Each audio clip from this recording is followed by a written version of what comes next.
Welcome, travelers, to another episode of the Time Travel Trio podcast. I'm Jen. I'm Matt. And I'm Hi. And we're The Time Travel Trio! Do-do-do-do. Okay. Yeah. Here we are. We're doing another movie. Episode 40. Wow. This movie, if it was in terms of years, would be older than all of us. Because it's been going on for a while. Not combined, though. Not combined. But yeah. No. Has been for a while. None of us are 39, thankfully. No, it's 39. It's getting real. This show's getting real old in podcast years. Yeah. It's too bad this episode wasn't number 30 because of the movie that we're doing. Yeah, 30 years, yeah. I know. That would have been cool. Missed opportunity. It's okay. If only we could travel to the past and change things. Or talk to ourselves in the past and change What things. would you say, though? I would say, hey, make frequency number 30.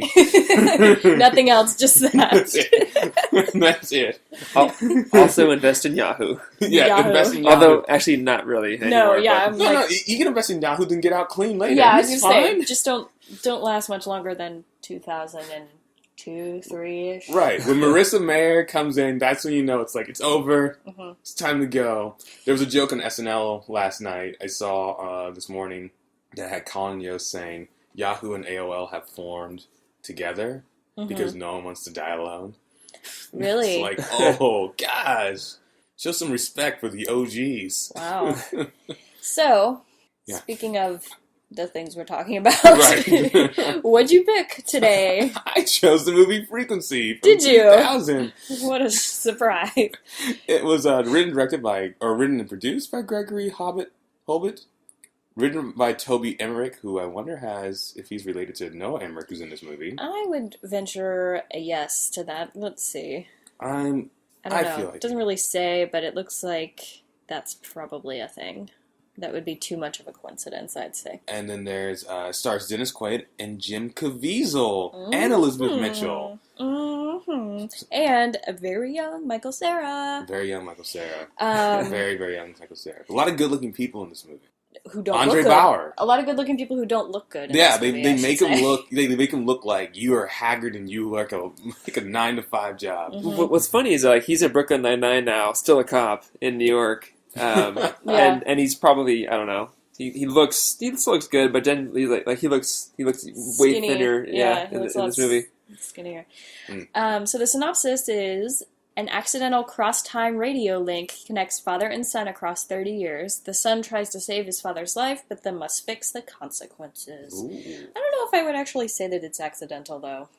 I Yeah. don't really feel accidental. Like, Yeah. they don't do it on purpose, but, like, it feels like the Northern Lights Like did the- it to them like a until they supernatural force. solved their Yeah, problem. right, Yeah, it does feel kind of supernatural, and that's what I was talking about before we started recording this. Like it's almost like magic. If they had shown other people going outside and looking at it, I probably wouldn't say that. That's Right, true. yeah, it's They're just the them. only two people who know. I mean, they talk about it on the TV a little, I guess, Right. but it does seem like no one else cares but them, and so it's like, It does feel, yeah, Right. it does feel smallly contained in a weird way. For a movie that spans so much time and so many places and like different twists, it does feel very contained, which is actually not a horrible thing all the time because Yeah. it keeps the movie from going off the rails. Well, it's probably for convenience. I mean, we'll get into it more about the implications, but mhm. I mean, if they had to go into way more things changing, it would be way more messier. Yeah. So, how do we feel about this movie? I had never seen it before, and you guys have seen it? You know, I feel like I have seen it, but I didn't remember the ending. So, I don't know. Maybe it was on TV when I was younger, and I just kind of watched the first part where he talks to his dad, and they, save him. You know, he doesn't die in the fire. But, yeah, I don't really remember most of the movie. So, I was either too young, or I just...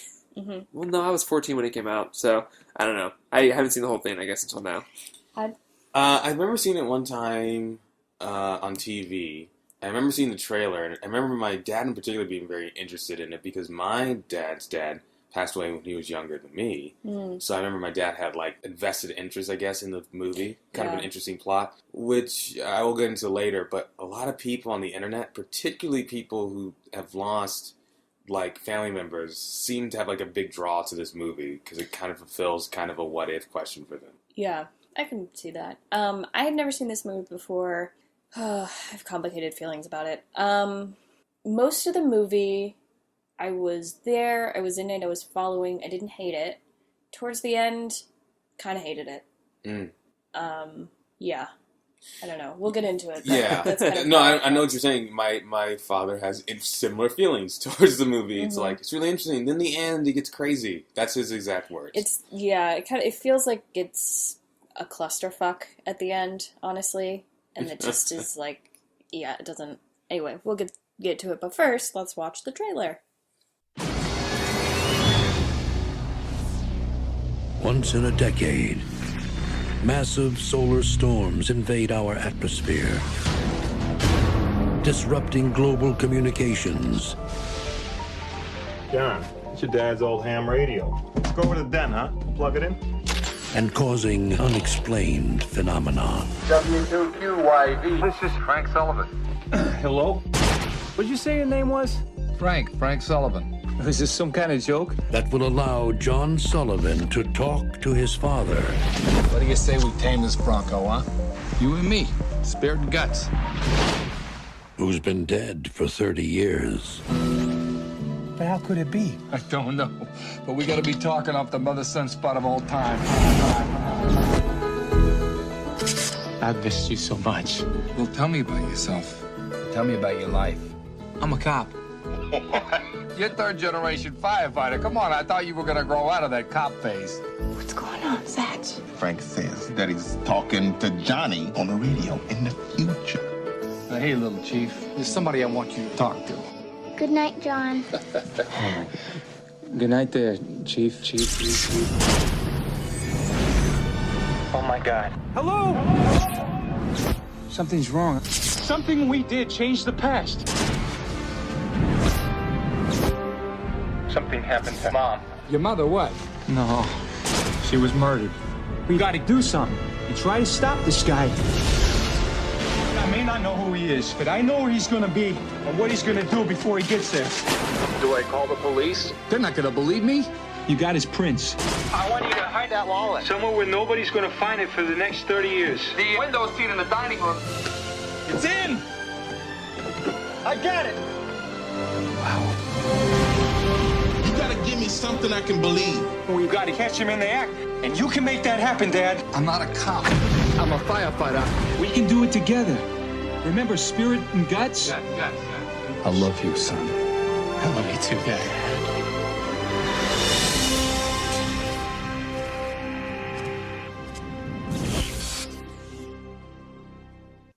Oh my God. I love that trailer. I love it so much. That trailer is the so culmination of everything the 90s were with movie trailers, and then what the 2000s would become It's of so movie good. trailers. It's like it's so misleading at first, but then it actually comes around. You're like, okay, that is the movie, I guess. But it's so Oh wow, that is the most misleading trailer. They But- make it seem like because the younger him talked to his future self that it like created this horrible chain of events. Right. It didn't do anything. right. But then at the end, it was like we had to solve this murder case, you know. But Oh it's God, we great. gotta talk about this. This I love it. is my God. patient zero on every trailer. I'm like, how, like, you know, we saw the Butterfly Effect trailer and like how that was. Mhm. I feel like Frequency is patient zero Yeah. for that style of movie The trailer. year that- 2000. Yeah, like Oh from my God. 2000 to like 2005, movies just had that. Once in a decade. Solar flares. What a I joke. miss the movie trailer voice guy. Honestly, I miss him so much. Yeah, it was great. Now it's all the Wong from Inception Yeah, that's it's still just- around. Yeah. I mean, trailers like this, it's just like, yes. I mean, looking at them now, like, a lot of them are kind of hokey, Mhm. but it was so much better than... They were, like, telling you a story, whereas most of now trailers have all, like, the, like, quick cuts, and then, like, the smashing sounds, and then they always have, like, a long pause of silence, Yeah. and then, I'm like, okay. Oh, this movie. Okay, so, man, I don't even know where to start. Let's start with the whole serial killer thing. Okay. So, a major part of the movie, well, a major part of the movie is this whole serial killer thing. And I had a big issue with the fact that it felt like half the movie was him figuring out this radio thing with his dad, and then the other half was all of a sudden there's this murder case that's been going on for 30 years and whatever. Not, Right. Not going on, but, they found new evidence from the case, and now that's the core of the story. It felt like I was watching two different movies. Yeah. And I really had a problem with that. Yeah, the tone really shifts. It has a big tone shift. It was very poorly done, honestly. If that's the story you wanted to tell and that's how you wanted to create this relationship with your father, whatever, fine. But, make that then the same level of importance throughout the whole movie. Right. You can't just tack it on at the end and then have that be the climax. Well, I thought it would have been a really easy fix that they could have done. All they need to do is in the beginning, his girlfriend breaks up with him because he doesn't want to move out of the house he grew up in. That was the argument? Oh, I thought, I did not. It's part of the argument. Because he doesn't want to change. Yeah, I mean, it's a bigger thing, but that's part of the... What's wrong with the house? Who gives it's a nice a house. shit? I mean, it's paid off. Yeah, right? We come into the argument at the end of it, so I didn't even realize what they were saying, first of all. It's apparently that's what's going on. I mean, it's also linked to him just not being willing to change. He's kind of stuck in the past. Yeah. But that's kind of cliche stuff. But I mean, at the end... Yeah, he's a cop who drinks and... He doesn't need to have this girlfriend. No. We don't... That's the least Who cares? Interesting important... part. It's so thrown away and forgotten. The love that by the story in time this movie is between him and his father. Yeah, by the time he goes back to her at school, later, whatever, Yeah. and she doesn't remember him, I'm like... Okay. Who cares? It's I mean, literally she like, broke who up cares? with The only... We hear more about her from other people mentioning her than him even giving a shit about her at all. I mean, she doesn't seem like she's all that great of a fit for him anyway. So yeah, I'm like, okay. I agree. But a simple change that would have made the serial killer have more weight is that maybe the reason his life's falling apart is because he's trying to solve this case. It's new evidence has come up, and it's just frustrating him. And for some reason, it's just eating away at him. I agree. I mean, the thing is, he only killed 3 people in the 60s originally, so it wasn't that big of a deal. He wasn't a mass serial killer. Now he's killed 10 people. And the change happened when he didn't die in the hospital. But the thing is, I agree with what what Hyde is saying, because if they had shown us that he's this cop who's stuck in the past from his father and in his work through this case that no one gives a shit about but him. Right. It had compounded meaning. That would have been fine. Right. He's we just see, even if he has a Carlton Lasseter serial killer bulletin board in his apartment, that, he is stuck in the past. He's stuck in this and whatever, and it has maybe it has something to do with his father, maybe, Right. What if maybe the serial killer somehow created the explosion in the warehouse, or, somehow it's connected, or he's trying to figure out how it's connected. Then it would have been a more cohesive story. I agree. But yeah, they could have easily done that with the fire, Yeah. Yeah. Yeah, I was also He's confused. trying to maybe burn a body, hide evidence, and then they cause a big warehouse fire he has to go and put out. Which, I was trying to figure out in the beginning when he was talking to the Nightingale guy's father. Mm-hmm. I was trying to figure out, what does this have to do with the warehouse? Or, okay, no, it has to do something with the body, but how? I don't understand. It was really hard for me to understand why. It's I was just going to talk to a neighbor. Okay, so the body was just buried nearby the serial killer's parents' house. Bullshit. Absolutely bullshit. Right. This guy has been going for 30 years undetected as a serial killer cop, and he's his first victim, he's stupid enough to bury it 10 feet from his parents' house? Are you kidding? Are you kidding? No. Honestly, and this is just a theory, I have no idea if this happened or not, but this feels like something that would have happened. That the original script for Frequency was either one of the two of these stories. My guess is on the father, it was just a more human drama type thing. He's trying to find out a way to save his father. There's no murder mystery, but maybe certain things happen, when things go wrong, like his mom ends up dying or something like that. Mm-hmm. I'm willing to bet money that the original Frequency script ended with him saving his father, but then find out his father still died of lung cancer anyway. Mm-hmm. I could see that would be the ending, and that it was just him having to accept that he has to move on, or even trying to figure out a way to, like still having these, like, different types of, not serial killer effects of him saving his dad, but, like, effects of him saving his dad's life in the warehouse. Right. And you're right, and that would have Like been the end. tappering out, and then maybe the fathers realize, like, I should die. Like, it's how it needs to go. Yeah. Because honestly, that's where even though I knew how the movie originally ended, watching it again now, I was like, that's how the movie, the serial killer part is totally. It just seems like so out of place. I think it would have been a much more interesting and much more memorable movie if it had just been about their relationship. Yeah. No murder mystery. Yeah, it doesn't need to be a murder mystery. You're right. And that was the biggest problem I had with this movie, honestly, is that I completely agree. It felt like two separate scripts that they tried to combine into one. Right. And you can tell right in the middle where they had to just make it work somehow, and it doesn't make sense. Somewhere after that warehouse scene with these slides around. Oh my god, we gotta talk about that. Why? There's a lot of slow motion falling. That warehouse scene felt like it lasted 3 hours long. It's like the Inception dream world. It was so overly drawn out.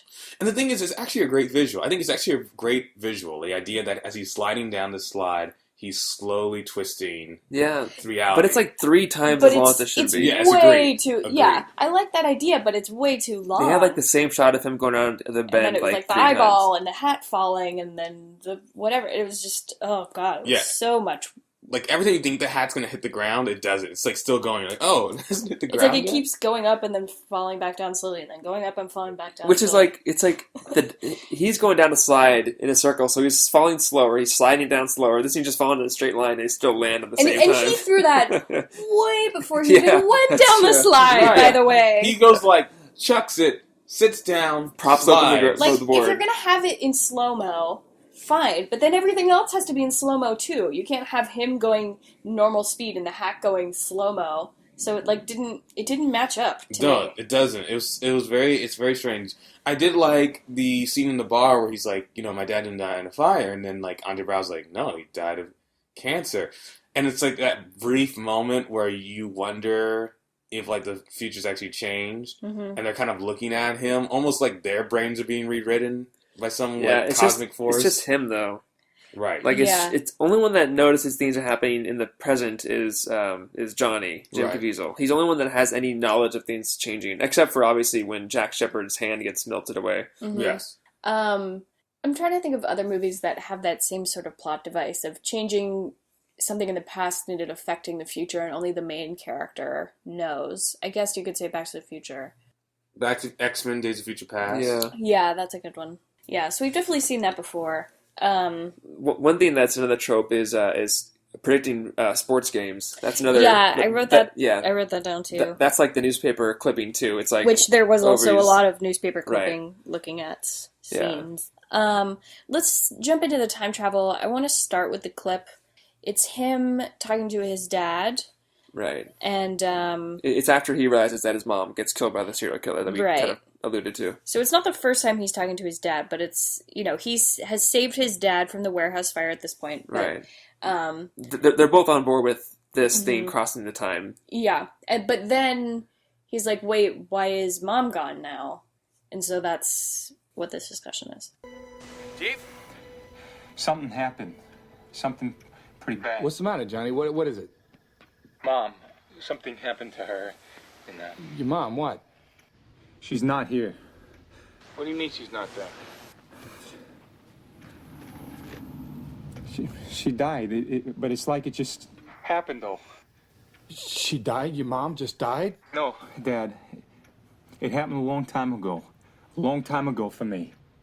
When? October 22nd, 1969. That's now, Johnny. That's next week. Hal, you gotta tell me how. She was murdered. Murdered? What are you talking about? Listen to me. There was this case. A serial. They never caught him, but he murdered 3 women, all nurses, between 68 and 69. They call him the Nightingale. The Nightingale? We've Right. been watching that on the news. I was worried about that. Dad, your mother, she said- we did something. Something to make it worse. I don't understand. He didn't just kill 3 women anymore. He's killed 10. Something we did changed the past. But how come your mother? Well, How did just think about it. Everything you did is different than what would have happened if you would have never gotten out of that warehouse. Now, what'd you do last night, Dad? I talked to you. I put you on the bike.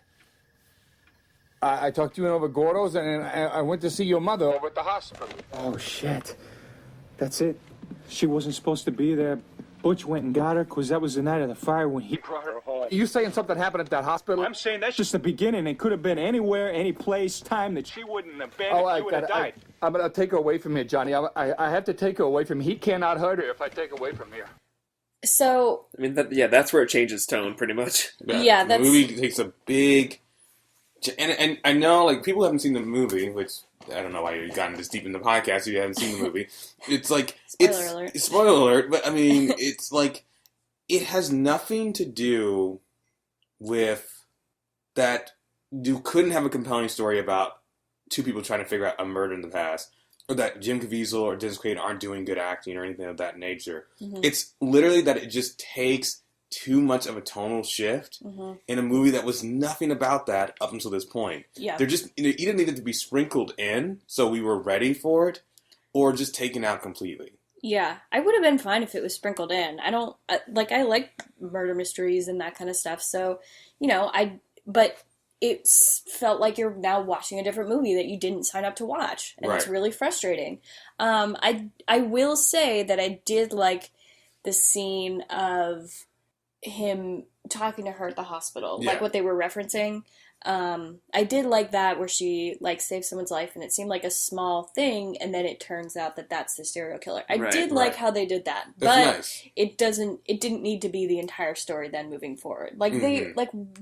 It's like this, that's the butterfly effect moment of the movie where it's like, oh, she noticed that the doctor gave him the wrong thing and it would have killed him. That's like a little thing that set off because this whole that change. was a serial killer and it was supposed to be a medical error that killed him. Yeah. Right. I gotta say, I got really annoyed throughout with the fake New York accents. Yeah. They were just too much. It was too much, and you could tell that they were acting, and it wasn't natural, and it was like... It's also unnecessary. It was unnecessary. It's too over the top. Like, we get you're in New York. You hit us over the head with the fact that you talk about baseball every 5 seconds. So, chill out. I also wanted to point out in the beginning, I called it the overly dramatic bike scene. Yes. The first time when he's trying to teach him how to ride the bike, and he barely falls in the grass, going maybe 2 miles an hour. Nothing that would ever actually hurt. He's literally just teaching him how to ride a bike. And then the mom comes out and she's like, "What'd you do?" And he's like, "Oh, I'm sorry, I didn't mean to," whatever. And I'm like, what is he apologizing for? What just happened? All he did was just fall while he was learning how to ride a bike. That's every single human in the world. That's how it works. What? That just drove me crazy. It's what you say to your kid, okay, you're going to try to ride a bike, you might fall, it's going to happen probably, just don't freak out. It's fine. And he wasn't hurt or anything. No. He had a helmet on. What? Helmet on into the grass. And then they dramatically... It's literally the best way to fall. And then... the mom he's in his bedroom, and the boy looked at him dramatically out the window of his bedroom, and he was waves at him. And I was just like, what? They treated him like he was the stepfather who's not invited in the house, right? Or the weird. ex-father, we're divorced now, so you don't. Yeah, you're right. It's I'll let you play with him until you do anything that might hurt him, and then you're done. Right. It is very strange. It's weird. I mean, Elizabeth Mitchell's character, as Jules, who we were talking about, Elizabeth Mitchell is also in Lost, and her character in Lost is Juliet. She's Julia. And she's Julia, and she's just playing two very different characters with the same name and two different time travel, different time travel and spoilers, but our next episode's on the show Lost, and in this movie, Jen noticed the serial killer's name is Jack Shepherd, which is obviously the main character in Lost. Mm-hmm. Gives you foreshadowing. Do you know what also? This is totally unrelated to any of that, but what also kind of bothered me in this movie was the dad's firefighter partner got so much FaceTime and I don't think he ever had a line. And like I was waiting for him to like have something significant to do with something, Right, to say something. or like he was the serial killer or something, but like he never did anything, and it was weird how much they showed his face. Yeah, it is kind of weird, actually, Yeah. when you think about it. I mean, I guess they just needed him around, but... He didn't, yeah, I was like, why? Like, I get that they did it together, but they never even, like, talked or anything. It was weird. Like, I didn't even know what his Yeah. name was. I feel like there's like some deleted scenes where they have some boring scenes together or something. Yeah.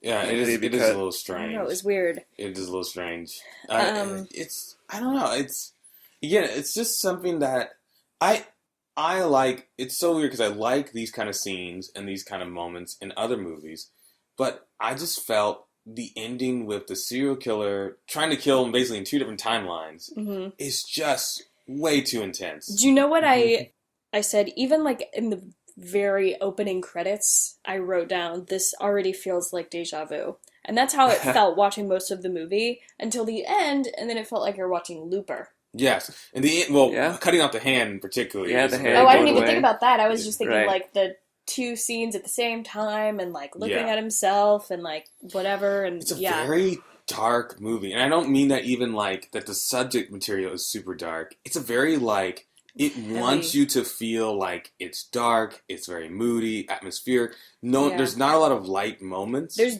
very little comedy at Yeah. all. The only comedy I'd say maybe is like when they're what's his talking face from together. Truman Show. Sometimes Nolan Emmerich, has yeah. sometimes right. has a little bit. He's like a little bit like more cheerful. Yeah, Right. Not even like that he's a comic relief, but he's just a little bit more. he's the light. most optimistic person in the Yeah, movie. he's like, Yeah. my wife doesn't let me cook at home anymore. But yeah, and I guess like the scenes where they're first talking together, where he gave him like life spoilers. He was like, "Oh yeah, this will happen in the World Series and whatever," and he was like, "Oh no way, Invest the in moon Yahoo." landing and all Yeah. that stuff." But yeah, it's a dark movie. It's not. It's a dark movie, but that doesn't have a ton of fun in it. So it's very like It's okay. Yeah, it's heavy to watch, and like I don't ever want to see that movie again. Well, You know? Yeah, depressing isn't the word, but like you said, everyone's made to look like less attractive, which actually I don't have actually that big of a problem with. But they try to make everyone look like kind of like less attractive and less like more normal, less movie star. Like yeah, they put Yeah. like Elizabeth Mitchell in like the like ugliest like hair color for like what they like dress her in, just to I make her know. seem like she's just. And Elizabeth Mitchell, like this was 15 years ago, and Elizabeth Mitchell like looks super hot now. Yeah. Like, Yeah. but they make her look very homely in this. Yeah. And so that's I appreciate that, but it also when you add into a movie that is such a fantastical concept and has really no fun with it and just uses it to force this kind of very dark world onto you, Yeah. you feel kind of like okay. Yeah. So the time travel, they talk through this radio. Yeah, the ham radio. There's a lot to get through that I want Yeah. to touch on. So the dad's in 1969, and the older son is in 1999, so it's 30 years apart. I wanted to point out, though, that they are talking on this same radio to each other. Right. Well, see, this is the thing. That's a good point. Bef- Actually. Before I watched the movie, I was trying to think, okay, is the radio special? Like, no, they explicitly say it's the Aurora Borealis. It's like there's a whole science in this movie that they bring up a lot, like explicitly because it's like in the background on TV. But yeah, it's the same ham radio, but it's like they're broadcasting the signal, and the Aurora Borealis is like they have like an antenna by the house, and I guess the Aurora Borealis is affecting the antenna to like go through time. Antenna. To go through to like go The through Carlos time. antenna. Yeah, so that's what's like kind of causing this temporal It almost is like, communication. this isn't literally a thing, but like, for me, I kind of picture it like Dennis Quaid's sound waves like bounce off of the antenna to the Aurora Borealis and go back down to the antenna, but it just crosses 30 years. Right, like the Aurora Borealis makes it go to the future, and the other way around, it makes it go in the past. Through a wormhole, I guess, or something. I Yeah. mean, that's yeah. sound that's, world. Sound hole. Yeah. Sound hole. Well, the thing That is, sounds so weird. Well, I mean, radio waves are light waves, just in a different wavelength. It's all electromagnetism, so it's like, I don't know, a wormhole would send light, same as it would radio waves. But yeah, so basically, what I thought was funny is Brian Greene, who's an astrophysicist. He's on the TV in the 1999, but they aged him to look older because he had to be also on TV in 1969. Which, in reality, he was born in 1963, so he was like a kid. So they had to make him older in the 1999 to have him be younger in 1969. Which I'm like, just have him be normal age in 1999 and have like Carl Sagan on TV. Yeah, I was like, just say, why does it have to be the same person? And, honestly, I didn't even notice. Well, that's it. There's a shot of him in 1969 on TV, but it's just an image of him. So, like, why age him in 1999? Why have an alternate reality where Brian Greene is 30 years older? Because reasons. It's just weird. This movie is weird. But the reason why he's there is because he's talking about string theory. And they start talking about the Aurora Borealis and like, well, it's nothing that special, but again, science things happen where we have to change our understanding all the time because we learn a new discovery. And they talk about string theory, how like they could be multiple time dimensions, and where like it's quite a jump from there's some weird radio waves happening. Well, I mean, this is like the science they're using. String theory, yeah, this is like a theoretical thing where like there could be multiple dimensions than the four we have. Right. And one of them is like it could be a time dimension where the universe evolves in a different manner. That's their explanation to be like there's time differences. Like almost Interstellar-ish? No, it's more like alternate timeline stuff that they're alluding to, where it's like there's two different time dimensions that are evolving in a different way, but not really because they affect each other and they also, I don't know, are the same. So that's like their justification, but like an Aurora Borealis is just the molecules in the atmosphere being like excited by the solar flare. Like it's just oxygen having more energy. It wouldn't cause a wormhole or whatever, it's just, that's all it is. Weird. So that's the how. Kind of. Through the ham radio. The how that we can... That's in the movie. Yeah. Assume. This is the movie logic. The movie science. The rules of this. So when you change the past, it immediately affects the future. Right. And people's memories are rewritten. Right. There's no time waves in this movie. Yeah, but it's to the point where like when he burns the desk in the present is still hot. Like it smokes. Like when he burned the desk. Yeah, good point. It was like... Yeah. Although, I mean, I don't know if it was like just the molecules of the desk then being burnt, but like I think he said it's like hot or it just got burned or something like that. I don't know. I don't think he says it's hot. I think he just says it's burned. I never was under the impression that he could feel the heat. I was like, I didn't get that. Well, I mean, there was smoke coming out from it, but it could just be those molecules changing. Well, it was like black smoke because that's what it looked like. It was just like as it was forming in the past, it was appearing in the future. No. In the present, there was smoke coming up to Jim Caviezel's face. Oh, I don't remember that. Yeah, like there's smoke rising. Oh man, I don't remember that. Well, it's also like when Jack Shephard loses his hand. It's like a new. Mm-hmm. It's like for him, it's like, whoa, wait a second, I just lost a hand. Well, we see his hand disintegrate in front of us, but it's like a weird. It is weird because like it is inconsistent. The only person that remembers things happening differently is Johnny, obviously, except for Jack when he loses his hand. But I would say the dad. Does the dad remember? Not really. No, for him, he's only experienced things how they've always happened. Right. Like he's not noticing anything new. Yeah, the past is not set in stone, I guess, but like that timeline, the way we see things as it happens. Yeah. And he only shows up obviously in the present at the end. Yeah. When he's lived. That's interesting. Yeah. It's basically It does feel like Looper rules, at least with like things disappearing and like things in the past changing. Oh, the yeah, future. That's exactly what happens in Looper. And the writing on the desk is what he does on his arm. He writes, and he sees it being written. So Looper probably took a lot of Ryan stuff from Johnson. Interesting. Way to go! You stole things from this movie. Hey! It's called parallel thinking. Yeah, like Joseph Gordon-Levitt even looks like Jim Caviezel a little bit. Like, come on. Okay. Anyway, I do want to point out that his friend Gordo has a son whose name is Gordy Jr., which, poor kid, that's annoying. But but anyway, Gordy Jr. is played by a very young Michael Cera. Probably one of his first roles, I would imagine. Yeah. He still looks very similar because He does. He still has a baby face. His present day. face looks the same. I want to. Okay, so rules. Yeah. Yeah, there's a lot of stuff to talk about because, like, there are certain times where things change, like, drastically, but in the present day, it doesn't really change much. Mm-hmm. Like, there's, like, the fact that his dad lived until, like, 10 years before the point at which he would have died, he died of cancer, it still led to Jim Caviezel sitting in the coffee house talking to his friends on the day that he would have died 30 years ago. Which I don't think that really checks out, actually.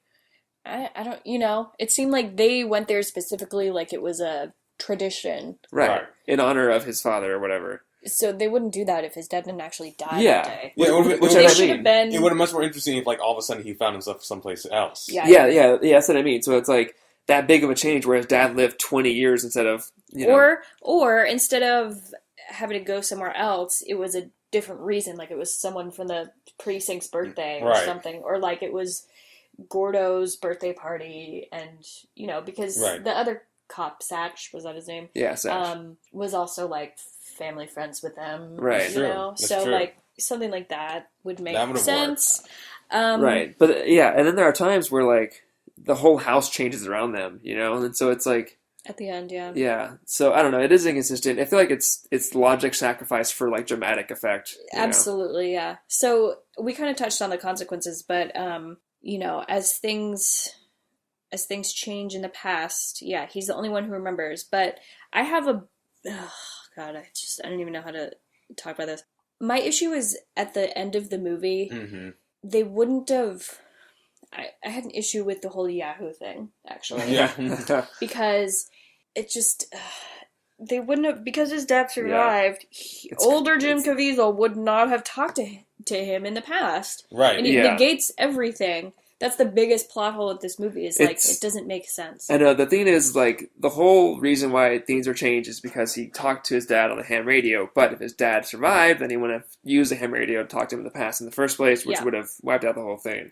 And that's the problem, but I think the way the movie logic incorrectly works is the past, once things happen, that's it. Like, that's the stone, where, like, the fact that he talked to him in the past, like, that's never going to change regardless of what they do, I guess, Right. But then again, we're into causal logic where we're in a timeline where things can change, so if all this stuff is changing, then yes, that would have been a consequence of that change. Yeah, it's like you can't have both. Right. So that bothered me. Like, how hard would it have been for him? I know it wouldn't have the dramatic surprise, quote unquote, ending that they have at the end during the struggle with Jack Shephard, but how crazy would it have been just for him to all of a sudden wake up at the desk and just he doesn't remember anything and his life is completely different.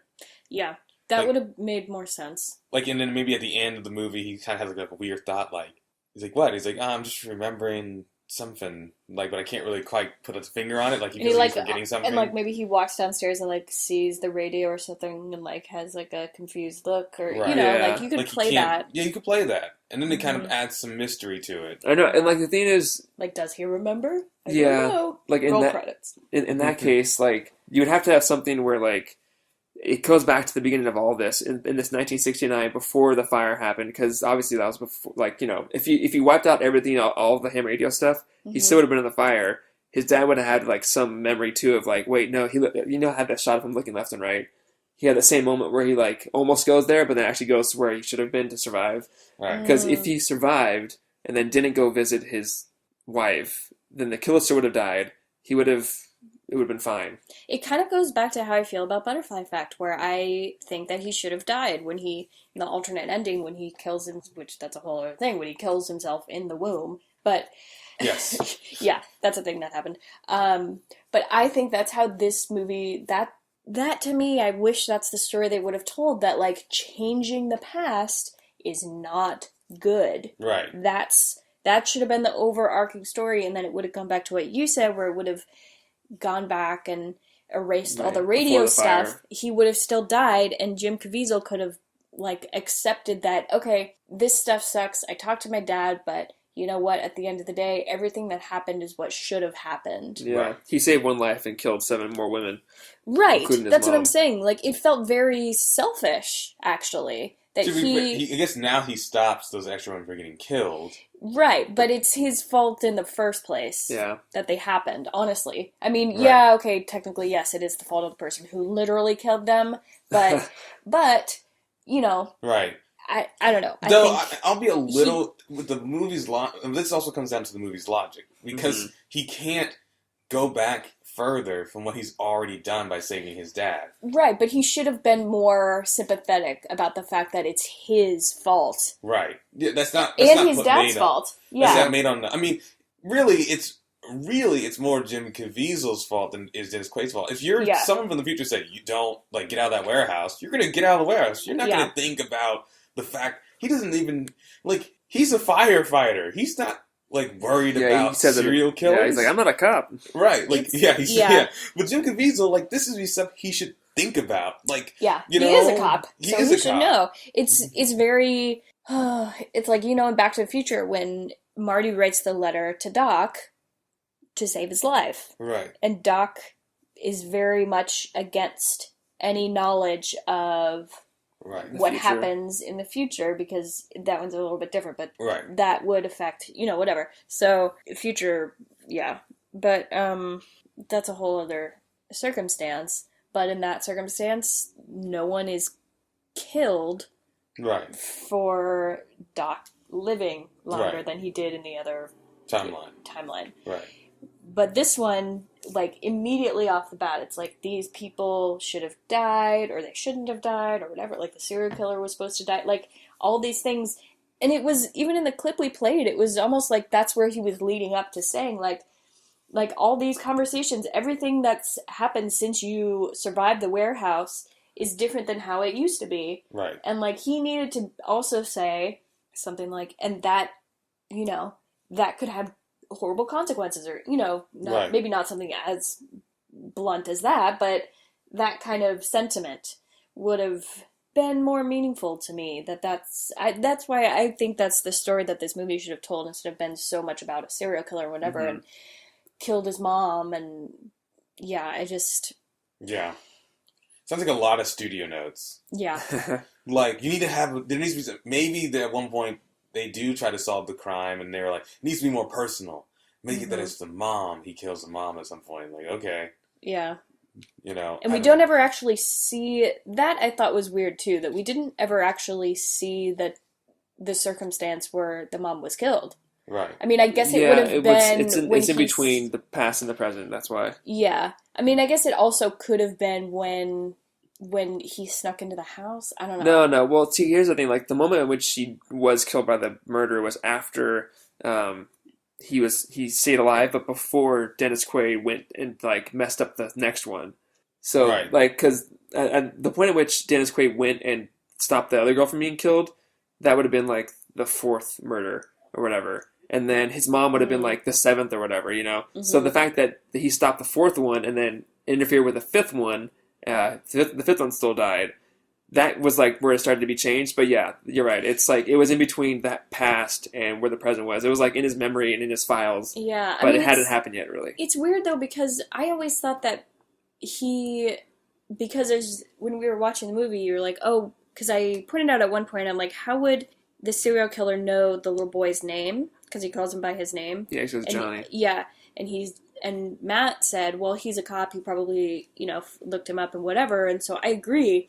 I always thought that, oh, he killed the mom to, why he snuck into the house. Right. As he said, to, I'm going to ruin your life now. Right. And killed his wife. Yeah, which I think that is what eventually did happen, because in the present day, his mom is still dead even after he, was messing with the murders, So I think, all these changes, it still wound up with his mom being killed by them. Mm-hmm. But I think the first time he finds out his mom was killed was when he just went out and just killed 7 more girls. She was just one of them because she was a nurse, She fit the MO. Yeah, I guess that goes with an argument about whether or not, in that circumstance, Dennis Quaid always went after Right. the cop or not. Or the, Right. yeah, the guy or serial not. killer cop. Serial killer cop, yeah. Yeah. So I guess that's a personal opinion. Yeah, it's like a consequence of their timeline being fluid. It's like we see the effect. I kind of feel like, well, I don't know. I'm kind of on the fence about it, but I do kind of feel like Dennis Quaid always, even if it, well, because at first there were seven more murders, and he stopped one of them. The first thing he did. So like the first thing he did to interact with the murderer, he stopped one girl from being murdered. But the first time you hear about it is there's 10 total, and he stopped one of them because he had the file of that woman being murdered. Mm-hmm. So the first change of the murderer not dying in the hospital was he went out and murdered 7 more girls. Mm-hmm. But then the next change was Dennis Quaid stopping the next one, and that was like the next change, you know. So it's like these changes are iterative, you know. It's like the first time when he murdered 7 more people, his mom was always one of those victims, regardless of whether or not Dennis Quaid actually went after him. Okay. Right. Yeah. And then when he changed more of it, she still was going to be killed by him, but it was fluid. It was always changing, but she always still ended up dying. Yeah. Okay. Right. It wasn't until Dennis Quaid kills the younger, older. It's kind of confusing there that it changes. I know, it's weird because like in the past, in the 60s, he ran away and then hid for 30 years to come back. This is a problem I have too, because if a serial killer is on the loose for 30 years, he's going to kill more people. So... And they know his name, they know who it is. Yeah. Why are you waiting 30 years? And this guy's probably still a cop. And he's still a cop. What? That's insane to me. Just for a dramatic scene so the dad can shoot him when he's older? Right. No. Doesn't make any sense. He's a serial killer. Unless they made the serial killer... As things changed, he started to look more like a vagrant or something. It's like I've been hiding for 30 years. He looks more crazy. Disheveled. I mean, maybe because his hand got blown off. Maybe he went, because that would raise questions. Right, he went underground. But how underground did he go? But still, 30 years. And why wait? Why wait 30 years? Well, it's weird because we're in this. The rules are the present is changing as the past is affected. So, in the moment where his hand gets blown off, that's when he lost it. I guess he just as long as he survived for 30 years, him in the present wouldn't have just fallen dead. So, I guess, I don't know. I don't know. I think... Or it's like a change that was still in the middle of happening. No, I it's kind of like Looper in that sense as well. Right. But Looper also goes based on the fact of closing a loop. So maybe Frequency is doing that. Until the loop is closed, as I put in someplace else, it's almost like writing a text document. Until you click save, nothing has officially saved. Right. Nothing's it can change as much as it wants until you save it. Right. Until the loop is closed. Yeah, that's a good way to see it. Yeah. I guess that follows enough. I know. It's flawed movie logic. Yeah, that's it's what still it is. sloppy. Yeah. It is. It's not the sloppiest we've seen. No, but they sacrificed a lot of logic for sake of dramatic shots. Yeah, right. And sure. I get it. It's the hat being thrown out the window and sliding down a slide, just in the bigger form. Yeah, exactly. And I get it. I get doing that. And you're right. It's probably part of it is probably studio notes. But at the same time, I'm like, people don't care if it makes sense as long as it looks dramatic. It's for sure movie logic. And if you don't think about it, if you're just watching it and you don't think about it, you could probably, that checks out. But if you're sitting there like us. I mean, even without super analyzing it like we do, I feel like even then it's still a little bit hard to follow. Yeah. Wait, how does it make sense? I think that would be a logic thought. Anyway. Which I think is why people that love this movie are people that love the relationship and the sentimental value of it. Yeah. Because that's where it probably hits home, less so the sci-fi. It was a successful movie. It was made for $30 million, made $70 million at the box office. Oh, wow. I mean, that's but it's it's not quite known as a sci-fi movie, even though it uses this sci-fi time travel rules. It's more known for its drama and stuff. Yeah, it is listed as a crime drama. So we talked about the scientific accuracy already. Yeah. Relevance to the story.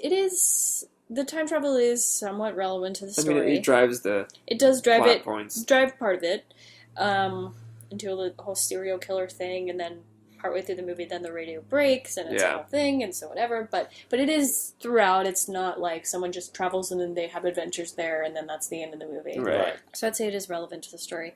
Clothes and sets, very dark leather jackets, generic. Yeah, the 60s was black. the 60s. A lot of smoke-filled rooms. Yeah. Yeah, a lot of smoking in general. And yeah, other stuff you guys wanted to talk about? No, I mean, just looking through my notes. Yeah, like we touched on all the people, touched all the cameos in this, all the people that were in it. Mm-hmm. That's half my We notes. talked about the newspaper trope. Yeah. Mm-hmm. I think those are all my notes. Do you guys want to experience this time travel? I don't know. It's kind of a tough thing, like, because I get it, because, like, my dad died, and, you know, if I can have some way to tell him in the past to get screened for cancer, I would, and I want him to not die in the past. That would be great. Yeah. But, you know, the whole thing of, like, changing, the way that these time travel rules work, like, a serial killer's there, like, I don't know, what if it changed something to my present, you know? Yeah, It's it affects a lot. It's tough for me, personally, but, yeah. you know, I don't know. The fact that it can change so much with these time travel rules, I'm going to say no, with the caveat that if I can go back and tell my dad to get cancer screening, then yes, I would. If that was the extent of it, then yes, I would, but serial killers and stuff, no. Yeah, I'm going to pass. Nothing about this is appealing to me. Yeah, I understand the desire, which is why I wish the movie had been more just about that. Yeah. But with everything added into the second half, I gotta say no. Yeah. Mm-hmm. Agreed. Final reviews. Hi, do you want to start? Sure. For a movie, I mean, like I said, the acting's not bad, minus the really over-the-top accents. Yeah. The acting's not bad. It's actually a pretty well-shot movie. Like, I mean, yes, it's dark. Yes, it's moody. Yes, it's a lot of smoking. But it's well-crafted in that sense. Like, they clearly knew what they wanted the movie to look like. Mm-hmm. And they made it look like that. And they do some interesting stuff. It's just, it doesn't work all the time. And the second half of the movie just it gets too crazy for how it starts. Like, it's like you start off a movie about a guy who just wants to reconnect with his father. And by the end, he's getting, like, strangled by, like, a serial killer. And it's just too much. And so for what it does try to do and what it does well, it's pretty solid. But for all, it can't overcome the mistakes. So I'm going to say as a movie, I'm going to say a 5 out of 10.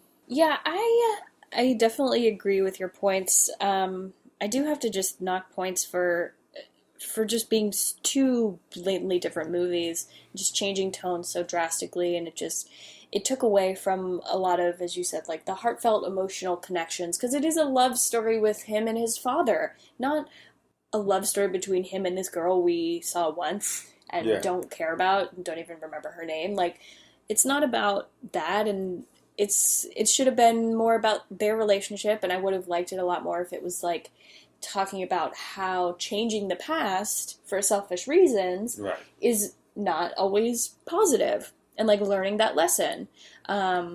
So for those reasons, I have to give it a 4 out of 10. Yeah, I definitely agree with you guys. I do like the sentimental stuff, and they do some cool things with like the time travel stuff, like putting the wallet in the floorboard and then finding it there, and you know, the writing on the desk. And so they definitely made a point to use time travel in this movie and not just have it be like just we need to find a serial killer. They actually like try to think about things, and they had Brian Greene in there, and they had string theory. So I don't know. As you were saying your review, Hyde, I was thinking of what my number would be, and right before you said 5, I was like, yeah, I think I'll go with a 5. So 5 out of 10 for me. Cool. Time travel? Time travel. Kind of going off of what Matt just said. I do like that they do some clever things. Like the wallet scene's the big stuff, even though that's in the trailer, and they kind of spoil like an actually really cool moment from the film. There's enough. The time travel is a mess. Yeah. But as someone who doesn't need time travel to be scientifically accurate all the time, there are some merits based on that. The fact that at least they tried a lot of bold things with time travel. Like, there's no other time travel movie really like this, except maybe Paycheck, which not really. Yeah. And so for that alone, I'm willing to give it a 3 out of 10. Just because it does do some different stuff that we haven't seen since, other than the Frequency TV show, which I've not watched. So that just seems like a very weird TV show to create all of a sudden. Yeah, I agree. Yeah, draw out the murder case for the whole season. As I kind of mentioned, I have a big problem with really the logic towards the end of how they use the time travel, and how it doesn't really make sense how he remembers the Yahoo stuff and like that whole thing. I mean, I know we kind of talked about the past once it happens, it's set, but that's just us. That's us kind of trying to make sense of it. I don't think from like the time travel in this movie, their logic is very, as you said, it's all over the place. It's very messy. And so I'm going to give the time travel also a 4 out of 10. I did like, as we mentioned, the wallet. I liked the scenes of them talking together. I thought it worked really well, and the desk and the writing and stuff, and what that created. I just wish they would have done a little bit more with cause and effect of it. Right. Not just every once in a while and then serial killer. So, Yeah. 4 out of 10. Yeah, I always have a problem when they bring in the Aurora Borealis into things, and since that's what's driving this, I kind of have a problem with that, because it's just the particles in the atmosphere being excited. It's not like, it doesn't create some mystical, physical, like, physics conundrum. It's just... A boner It's in the sky. Yeah, it's just like... It's a boner in the sky. It's just excited, and the blood's rushing through it. No, that's all... Like, it doesn't cause radio waves to go back in time, but I do appreciate that they had Brian Greene. I think he also was, like, consultant on this movie as well, I think. But, so I like what they did with the time travel stuff, like the moments we talked about. It is messy. It's very messy. The cause and effect, I don't know. They try to do one thing, and then they don't, like, keep it consistent. But again, the rules are like fluid time. So, in this sci-fi world, it's not like terrible, but again, it's messy. So, 3 out of 10 for me as well. Cool. Okay, so Rotten Tomatoes gives this movie a 70%, which is pretty high, actually. But again, this movie is pre-Rotten Tomatoes, so nostalgia. The critics' consensus is a tight blend of surprises and suspense keeps audiences spellbound. That might be actually fairly accurate, because if you don't think about it, it's a pretty compelling story if you don't think about And it. if you're prepared But, for it. yeah, this critic is definitely on the same page as us and says this ambitious but frustrating time shift thriller never quite manages to jam together 2 distinct stories. And then on There the it flip is. side of it, why gripe about a few minor inconsistencies? Just relax and enjoy the show. It's a little all over the place, so yeah, but even if you actually go to their Rotten Tomatoes page, you can see there's like a screenshot of the trailer, and you can see the little boy in the back is the young Michael Cera, if you wanted to check that out. Little baby face. Yeah, he literally looks the same. It's like Just a smaller body. Yeah, just small. Which is pretty funny. So, our next episode is Matt's choice. Yes, we alluded to it, but we're going to be doing our second TV show, and this is the show Lost. Woohoo! The J.J. Abrams, Damon Lindelof, that whole thing, Jack Shepard. Yeah, if you know about it, then you know everything there is to know, I guess. But if not, Right, okay. I'll take it from here. The survivors of a plane crash are forced to work together in order to survive on a seemingly deserted tropical island. the summary for the first episode of the show. Yeah, basically. Obviously, it's a little more complicated than that, Right. but great show. We've all watched this show. We're all fans of this show, so I think this will be a really great discussion. I'm really excited to talk about this. Yeah, I think we're going to focus on one episode, but we are going to touch on the show in general because I'm pretty sure we can cram it into one episode because it's, I don't know, I feel like we can handle it. Yeah, might be probably on the longer end of our episodes, Right. but I think it'll be good. We're going to do The Constant, of course, season 4, episode 5. It's the top rated episode on IMDb. One of my favorite television episodes of anything, anywhere of all time. Right. The time travel stuff is different than what the show normally does, so it'll be different, but then also... Yeah, which is why we want to talk about the show as a whole, too. Just in general, obviously, but also because in The Constant, it is different than other ways that the show uses time travel. So another episode of a different type of time travel could be like The Variable. That's a good example. So catch up on your Lost or revisit it if you're a little rusty, or just jump right in for our next episode. But we're excited to get into it. Yes. So that'll be fun. Okay, social media. So we are at Time Travel Trio on Twitter and Instagram, and we are the Time Travel Trio podcast on Facebook. We're also on iTunes, SoundCloud, and Stitcher if you search for us. So please rate, subscribe, and follow us on all of those. We appreciate it. We've been getting a lot more traffic on Twitter recently, so just wanted to say a quick thanks to everyone who's been following us and listening. We do appreciate it. So yeah, personal, I am at Jen Marlis on Twitter and Instagram. I'm at Foreman in Space. And I'm at Robinson is Hyde. And with that, we are out of Time.